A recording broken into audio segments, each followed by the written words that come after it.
Hey guys, let's bring it around. Let's get started. The other guys will show up. Listen, this is what I'd like to do. We'll start the walk down. I'd like you guys to think about a time you really had a big high. Big high. You were like, God used you. What do you think, God? Big God high. Big God high. Big God high.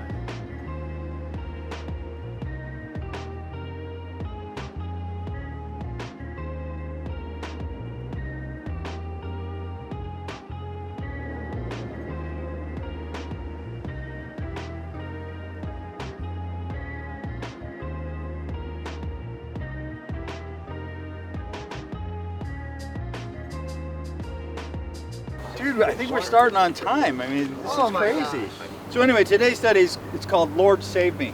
I think we focus so much on this passage where Jesus walks on the water and then Peter walks on the water, and we just let it go. I mean, we read it and go, wow. But Jesus was God-man, but the only other man in the entire history of the world that walked on water was Peter. How did he do that? Jesus just finishes feeding 5,000 men. That doesn't include women and children. We don't know how many that is. It's been estimated it could be 15 to 20, 25,000 people. Jesus feeds the 5,000. Then he does something that's really interesting. He sends the disciples off. It's over. They get their 12 baskets of food, and he says, just get in the boat. The crowd is still there. He goes, I'll disband the crowd. Don't worry about it. Get in the boat and go to the other side of the lake.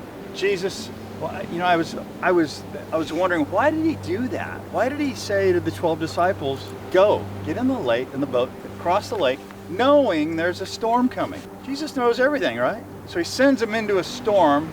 He says, I'll disband the group. Why did he do that? Why did Jesus want to disband the group? Well, so he wants to be alone. So he wants to be alone to go off and pray. And that's happened. I've read it. I looked through the scriptures, and it's about 3 times that it states that Jesus, maybe more, goes off to pray alone. And in Luke 5:16 it says, Jesus often withdrew to lonely places to pray.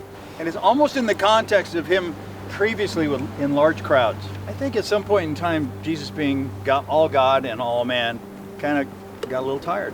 Imagine 15, 20,000 people doing this to you.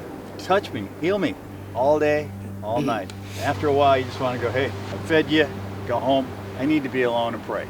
So we're going to study this in that context, and we're going to have a really good discussion later. So Matthew 14:20 through 33. They all ate and were satisfied, and the disciples picked up 12 basketfuls of broken pieces that were left over. The number of those who ate was about 5,000 men, besides women and children. Jesus walks on water. Immediately, Jesus made the disciples get into the boat and go on ahead of him to the other side, while he dismissed the crowd. After he had dismissed them, he went up on the mountainside by himself to pray. Later that night, he was there alone, and the boat was already a considerable distance from land, buffeted by the waves because the wind was against it. Shortly before dawn, Jesus went out to them, walking on the lake. When the disciples saw him walking on the lake, they were terrified. "It's a ghost," they said, and cried out in fear. But Jesus immediately said to them, "Take courage, it is I. Don't be afraid." "Lord, if it is you," Peter replied, "tell me to come to you on the water." "Come," he said. Then Peter got down out of the boat, walked on the water, and came toward Jesus. But when he saw the wind, he was afraid and beginning to sink, cried out, "Lord, save me." Immediately Jesus reached out his hand and caught him. "You of little faith," he said, "why did you doubt?" And when they climbed into the boat, the wind died down. Then those who were in the boat worshipped him, saying, "Truly, you are the Son of God." Like the disciples, how bummed are they right now? Oh my God, John just got axed, literally. Go, let it rip. Let's go. My dad, from all growing up, dad euphemisms and sayings, he always pulled out the "ye of so little faith." Yeah. And so I called him this week on the drive home. I said, "Hey Dad, remember you always say ye of so little faith? Do you remember where that was from the Bible? Because I always thought it was doubting Thomas, and it's not." Yeah. And he goes, "Hey, you know what, son, I don't remember." Now he was brought up Catholic, went to USD, all boys Catholic school, and so I think this is where he picked up all these things. Yeah. And he didn't know, and I told him, and then it was like, he goes, "Oh, all right, son." Makes sense. You know, you had at least 4 fishermen, and probably one of them owned that boat. So they knew what they were doing. They knew what the weather conditions were out there. So they did have a certain amount of trust in Jesus. You know, I said, we really shouldn't be going out, but he said to go, so we're going.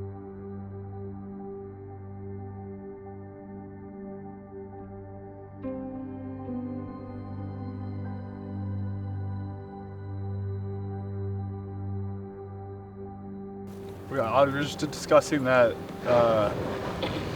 when he steps out to be with Jesus, his eyes are on Jesus and he's walking in the love of Jesus.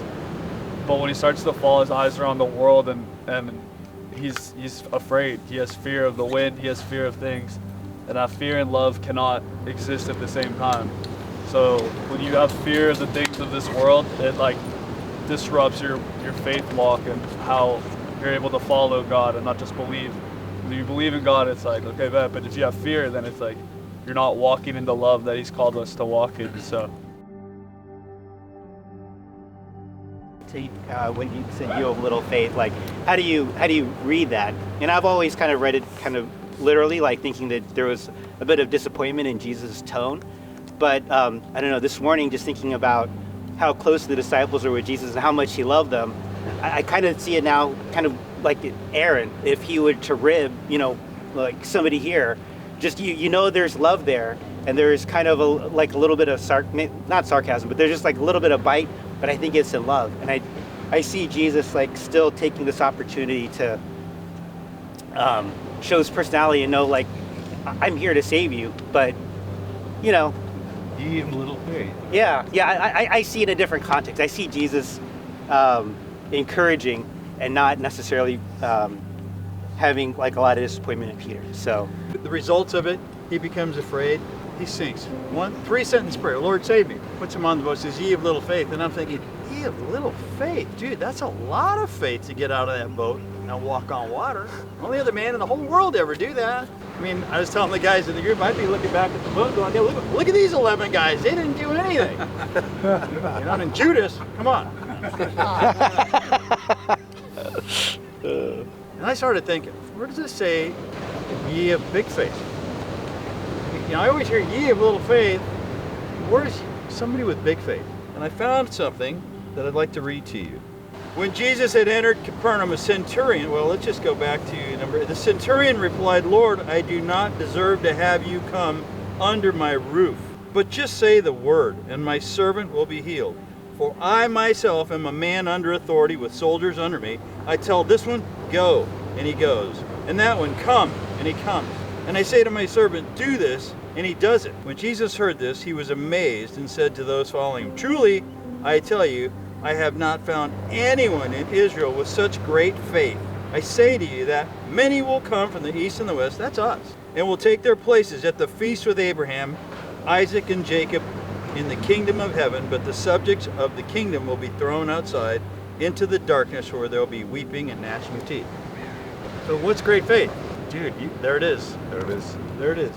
Look, God, you don't even have to come to my house. You don't have to lay hands on, breathe it. Just say it. I believe it'll be done. I will say, though, I think Peter had great courage to do that. Fisherman all those years walking on water. But again, I've got a big spiritual high, and the next day, you know, I'm doing something I'm ashamed of. Guess what, guys? That's normal. You can wake up every morning and start all over again. Just say, Lord, save me. Sorry, Lord. Let's finish up here. Father, just come before you. I want to thank you.